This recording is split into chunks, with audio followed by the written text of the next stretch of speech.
பெண் ஒருவரை இரவு நேரத்தில் காவல் நிலையத்திற்கு அழைத்து வந்த விவகாரத்தில் சம்பந்தப்பட்ட காவல் நிலையத்தில் பணியாற்றிய ஒட்டுமொத்த காவலர்கள் மீதும் நீதிபதி நடவடிக்கை எடுத்துள்ளது இந்தியாவையே அதிர வைத்துள்ளது.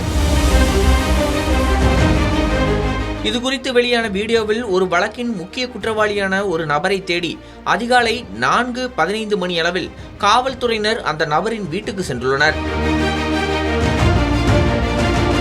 அப்போது அந்த நபர் அங்கு இல்லாததால் அவரின் மனைவியை காவல் நிலையத்திற்கு போலீசார் அழைத்துள்ளனர். அந்த பெண்ணுக்கு சிறு குழந்தை இருந்த நிலையில் அந்த சிறு குழந்தையும் அந்த பெண் காவல் நிலையத்திற்கு அழைத்து வந்துள்ளார். இந்த நிலையில் இது குறித்து வழக்கு நீதிமன்றத்துக்கு வந்த நிலையில் நீதிபதி காவல்துறையினரின் நடவடிக்கையை கடுமையாக விமர்சித்துள்ளார். மேலும் சூரிய உதயத்திற்கு முன்பே அப்பெண் ஏன் காவல் நிலையத்திற்கு கொண்டு வரப்பட்டார் என்று நீதிபதி மீண்டும் கேள்வி எழுப்பினார்.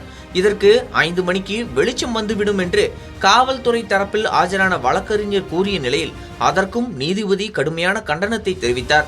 மேலும் சட்டத்தால் அனுமதிக்கப்பட்ட விதிகளுக்கான சூழ்நிலைகளை தவிர சூரிய அஸ்தமனத்திற்கு பிறகோ அல்லது சூரிய உதயத்திற்கு முன்போ பெண்களை காவல் நிலையத்திற்கு அழைத்து செல்ல சட்டம் பொதுவாக அனுமதிப்பதில்லை என்பதையும் அவர் காவல்துறையினருக்கு நினைவூட்டினார்.